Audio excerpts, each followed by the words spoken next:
Well, it was a given. I mean, early on in the Yeah. season, you knew that it was just inevitable. It was a matter of when, not if. And I think it's interesting too, because all types of competitors, they want to be pushed, and he hasn't been all that pushed, especially by his teammate, Checo Perez, this season. And Helmut Marko is back, making waves per usual. It was a tough sprint race, certainly, in Grand Prix for Checo.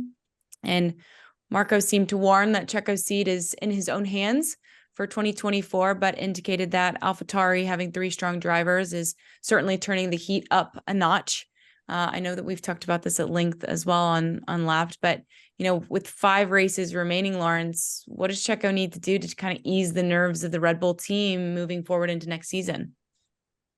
I think he has to finish second in the championship, and actually that's looking under threat. He got a little bit lucky in Qatar that Lewis crashed into George, because I think Lewis is 30 points behind now, and he's in the last 3 races, he's made up 25 points on Checo. So if you plot that graph continuously over the next 5 races, Lewis will end up ahead of him. Now, of course, Checo has the car.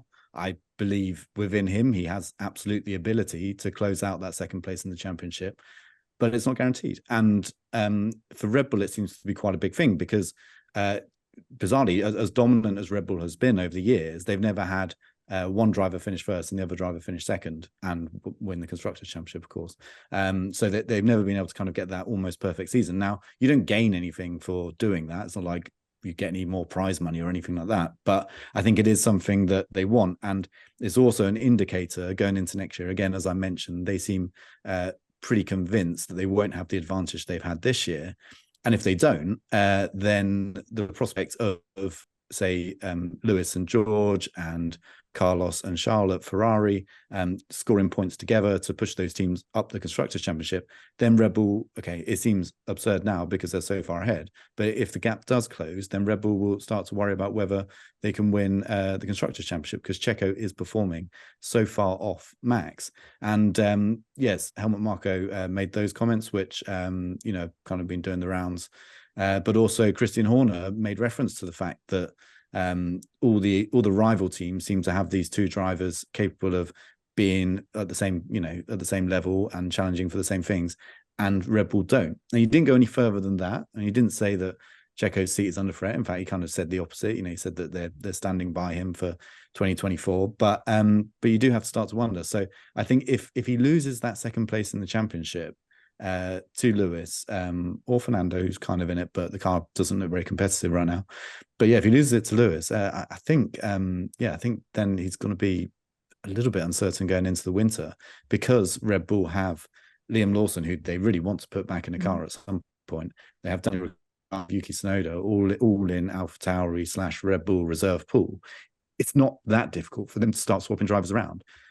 So yeah, he's just got to start doing what he can do and what that car is capable of doing. And it was quite telling on Sunday in the evening. Horner did 2 different press sessions, obviously the one on Saturday for Max, and by Sunday I think he was fed up of talking about Max, so we talked a lot about Perez. But he was asked at one point, flat out, what's the assessment on Lawson been? He was like, yeah, he's been really impressive. We've been, really, really pleased to see what he can do. Then was asked, is it his last race in Formula One? And he said, absolutely not. He'll absolutely be back. So I think that situation Laurence alludes to is actually pretty important there. I think Red Bull know if they have to make that change, they've kind of got it like lined up. If they need to make it, you can just push Ricciardo up, you can push Lawson up. Who knows what happens to Perez then? But I think that is clearly front of mind for them now, and it's Red Bull. So you wouldn't bet against it happening. And the fact that, I don't know whether Helmut Marko just has a few journalists on retainer who he just kind of goes up to and says, I'm just going to say something really outrageous to you now about Perez. Although this wasn't the most outrageous thing he said about Perez, but he always says something that, makes headlines the following week. I think the way Horner spoke about Perez at this race was different to how he's spoken about him before. It wasn't we're fed up with the guy, but it was clear every time he spoke, he said, we're desperate for him. I think he kept using the word desperate. He said, the team is desperate for him to get better. You don't usually hear Christian say things like that about about a driver. So that was quite telling, and it was quite noticeable that every time Christian's quite good at the political responses. I think it would make a really good politician whenever he steps away. But he would keep coming back to that same point. The team really needs him.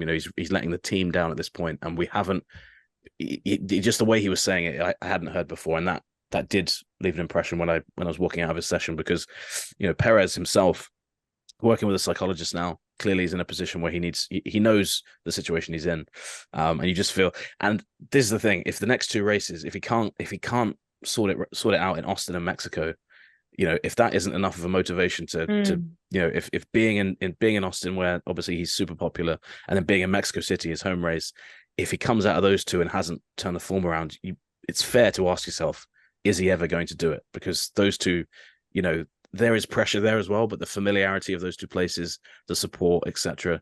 If he can't come out of those two races on top, I think Red Bull look at it and say, well, is he ever gonna be the Perez we know? And I think that'd be a fair question by that point.